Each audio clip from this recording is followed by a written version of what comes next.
Hello, मी Vaishnavi and welcome to my cloud kitchen. तर आजच्या ऑर्डरमध्ये आपण बनवतो आहे घावणे. घावणे आहेत 4 प्लेट. आता एका प्लेटमध्ये येतात 4 घावणे, म्हणजे 4 प्लेटमध्ये येतात 16 घावणे. तर आपल्याला 16 घावणे बनवायचे आहेत आणि चटणी बनवायची आहे आणि त्यासाठी आपल्याकडे वेळ आहे जवळजवळ 45 मिनिट्स. तर त्यासाठी मी भिड्याचा तवा गॅसवरती ठेवला आहे गरम होण्यासाठी. आता जोपर्यंत तवा गरम होतो आहे तोपर्यंत मी पीठ बनवायला घेतलं आहे. आता मला जेवढं पीठ लागतं एका प्लेटला त्याचं मी मल्टिप्लाय करून 4 वेळा घेतलं आहे. टेक्निकली हाच हिशोब असतो माझा. आणि मी त्याच्यामध्ये अंदाजे मीठ टाकलं आहे. आता जे पाणी आहे ते पण जनरली मी अंदाजे टाकते आणि चेक करते की बॅटरची कन्सिस्टन्सी प्रॉपर आहे की नाही. जर असं वाटलं की थोडं थिक आहे तर त्याच्यामध्ये मग मी अजून थोडं पाणी टाकून प्रॉपरली चेक करून कन्सिस्टन्सी मग मी त्याचं घावणे बनवायला चालू करते. आता काही प्रश्न असे होते की घावण्याचं पीठ कसं बनवतेस. तर घावण्याच्या पिठासाठी आम्ही तांदूळ धुतो, त्याला सुकवतो आणि त्याच्यानंतर ते घरघंटीवरून आम्ही दळून आणतो. त्यांना आम्ही सांगतो की घावण्याचं पीठ आहे तर त्या हिशोबाने ते आम्हाला पीठ बनवून देतात आणि मग मी त्या पिठाचे घावणे बनवते. सिम्पल. चलो now let's come back to the order.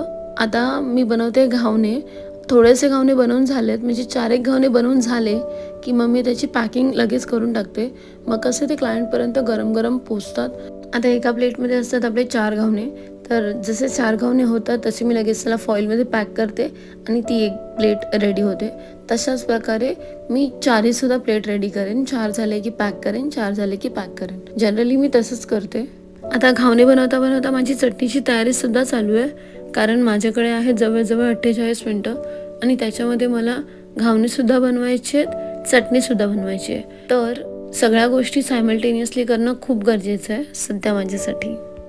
आता हे जे क्लायंट आहेत ना, त्यांना घावणे एवढे आवडतात ना, म्हणजे त्यांनी बऱ्याच वेळा घावणे ऑर्डर केलेत, घावणे आणि चटणी. पण त्यांना घावण्यापेक्षा जास्त चटणी आवडते. तर ते ना त्यांच्या प्रत्येक ऑर्डरमध्ये खाली नोट लिहून पाठवतात, प्लीज ॲड एक्स्ट्रा चटणी. आता माझं कसं आहे ना की मी एका प्लेटसाठी एवढी चटणी इनफ आहे, कारण मी काय केलं आहे की मला माहिती आहे एवढी चटणी एका माणसाला पुरेशी असते आणि एवढी चटणी 4 घावण्यांना पुरेशी असते. 4 घावणे लिटरली खाऊन बघितले आहेत की मोर दॅन इनफ चटणी केवढी आहे. तर ती एक क्वांटिटी मी डिसाईड केली आहे, तेवढे ग्राम्स मी चटणी देते. ठीक आहे. पण जेव्हा ह्या सरांचा कॉल येतो ना, म्हणजे ते खाली नोट लिहून पाठवतात एव्हरी टाईम. नोट लिहून पाठवतात, पण प्रत्येक वेळी ते न विसरता कॉलसुद्धा करतात. तर त्याच्यासाठी मी ह्या क्लायंटसाठी एक्स्ट्रा तेवढीच ग्राम चटणी आहे ना, एक प्लेट जी चटणी जी आहे ती मी एक्स्ट्रा त्यांच्यासाठी बनवते प्रत्येक वेळी. आणि ना मला असं खूप आवडतं, म्हणजे एखाद्या व्यक्तीने एखादी गोष्ट खूप आवडीने खाल्ली आणि ती न फेकून देता खाल्ली, हे ऐकल्यावरती खूप छान वाटतं. आता फर्स्ट टाईम जेव्हा त्या क्लायंटने फोन केलेला तेव्हा त्यांनी मला लिटरली सांगितलेलं की मी घावण्यांबरोबर सगळी चटणी संपवली आणि थोडीशी शिल्लक राहिली आहे, ती मी रात्री परत जेवणाबरोबर खाणार आहे. ते ऐकून ना मला खूप भारी वाटलं. तर यावेळी त्यांनी मागवलेले 4 प्लेट घावणे. आता 4 प्लेट घावणे म्हणजे 16 घावणे. तर 16 घावण्याने चटणी बनवायला तेवढा वेळ लागतोच.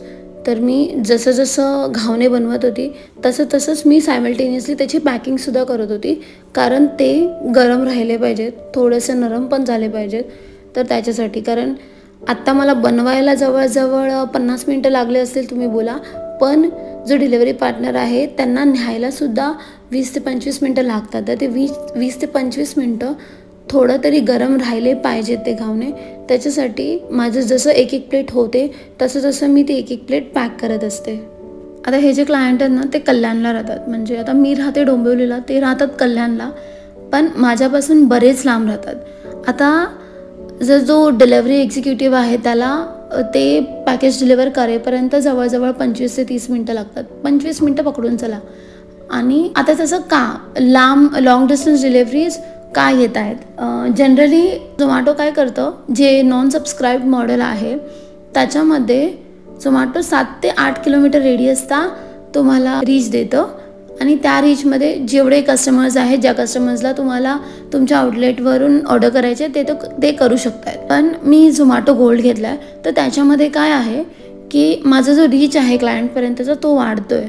म्हणजे 11 ते 12 किलोमीटरपर्यंत मी लोकांना दिसते आणि लोक आपल्या त्या आउटलेटवरून ऑर्डर करू शकत आहेत. मग ते कल्याण आणि कल्याणचा आजूबाजूचा जो एरिया आहे तो बराच त्या रेडियसमध्ये इन्क्ल्यूड होतो. त्याच्यामुळे मग जे लांबचे ऑर्डर्स आहेत त्यांना पोचायला पण तेवढा वेळ लागतो. आणि मला खरंच खूप चांगलं वाटतं की जे क्लायंट आहेत ना ते पेशंटली वाट बघतात. कारण आपलं जे आउटलेट आहे त्याचे जे मोस्टली सगळे डिशेस आहेत ना ते मेड टू ऑर्डर आहेत. जेव्हा ऑर्डर येते तेव्हाच बनवतो, त्याच्याशिवाय बनवत नाही. कारण मला पर्सनली वेस्टेज आवडत नाही, बिलकुलही फूड वेस्टेज आवडत नाही. तर माझं असं आहे की जेवढं कमीत कमी वेस्टेज होत आहे ना तेवढं माझ्यासाठी पण चांगलं आहे, माझ्या बिझनेससाठी पण चांगलं आहे आणि माझ्या एथिक्ससाठी पण चांगलं आहे. तर त्याच्यासाठी मी खूप कमीत कमी वेस्टेज करायचा प्रयत्न करते. आणि जेव्हा आपला कस्टमर आपल्याला कॉल करून सांगतो ना की तुमचे घावणे किंवा तुमचे मोदक किंवा तुमच्या सोलकड्या किंवा मालपोळ्या सगळं खूप चांगलं होतं आणि म्हणजे ते रेटिंग्स देतात, रिव्ह्यूज देतात, पण जेव्हा ते पर्सनली एवढा टाईम काढतात तुम्हाला कॉल करून सांगण्याचा की खूप चांगलं होतं, ते ऐकून खूप मस्त वाटतं. तर सांगायचा अर्थ एवढाच आहे की तुम्हाला ह्या गोष्टीमधून काही पॉझिटिव्ह घ्यायचं असेल तर नक्की घ्या आणि आपल्या चॅनलला लाईक, शेअर आणि सबस्क्राईब करायला विसरू नका. आणि आता आपण भेटूयात पुढच्या व्हिडिओमध्ये.